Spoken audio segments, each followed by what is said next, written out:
Media journalist forum of Bangladesh কর্তৃক আয়োজিত মর্যাদাপূর্ণ মেজাফ স্টার অ্যাওয়ার্ড 2026 অর্জন করেছেন বিশিষ্ট কবি ও সাহিত্যিক মানবাধিকার নেত্রী নীলিমা আক্তার নীলা। আপনি প্রোগ্রামে আসেন, আমি অনেক খুশি। এত বড় একটা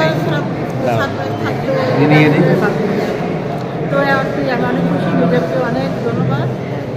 গেল বৃহস্পতিবার বিকেলে রাজধানীর সেগুনবাগিচায় অবস্থিত বাংলাদেশ শিল্পকলা একাডেমির চিত্রশালা মিলনায়তনে এক বর্ণাঢ্য ও জাঁকজমকপূর্ণ অনুষ্ঠানের মাধ্যমে তার হাতে এই সম্মাননা তুলে দেন আয়োজক ও অতিথিবৃন্দ। সাহিত্য অঙ্গনে নিয়মিত ও গুণগত অবদানের স্বীকৃতি হিসেবে নীলিমা নীলাকে এই সম্মাননায় ভূষিত করা হয়। তার কবিতা ও সাহিত্যকর্মে সমকালীন জীবনবোধ, মানবিক অনুভূতি এবং সমাজ বাস্তবতার গভীর প্রতিফলন দেখা যায়, যা পাঠক মহলে ব্যাপকভাবে প্রশংসিত। অনুষ্ঠানে মির্জাফর আয়োজকবৃন্দ ছাড়াও উপস্থিত ছিলেন দেশের খ্যাতনামা সাংবাদিক, সাহিত্যিক, সাংস্কৃতিক ব্যক্তিত্ব ও গণমাধ্যম কর্মীরা। বক্তারা নীলিমা নীলার সাহিত্যকর্মের ভূয়সী প্রশংসা করেন এবং ভবিষ্যতে তার লেখনী আরও সমৃদ্ধ হবে বলে আশাবাদ ব্যক্ত করেন। পুরস্কার গ্রহণকালে নীলিমা নীলা বলেন, দীপা খন্দকার, তো ওনাকে পেয়ে আসলে তারপর সুরমা টিভি থেকে চলে আসছে সিলেট থেকে টিম।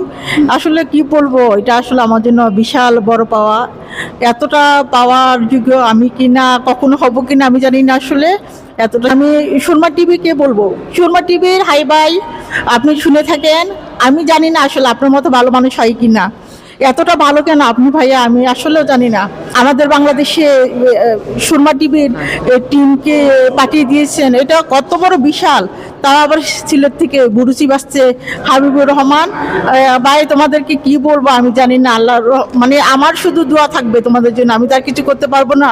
ভালোবাসা দোয়া সবসময় থাকবে। এই সম্মাননা আমার সাহিত্য চর্চার পথে নতুন অনুপ্রেরণা যোগাবে।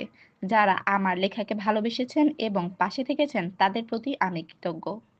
এই বিশেষ প্রতিবেদনে ছিলাম আমি ফারিয়া ইসলাম, শর্মা টিভি 24।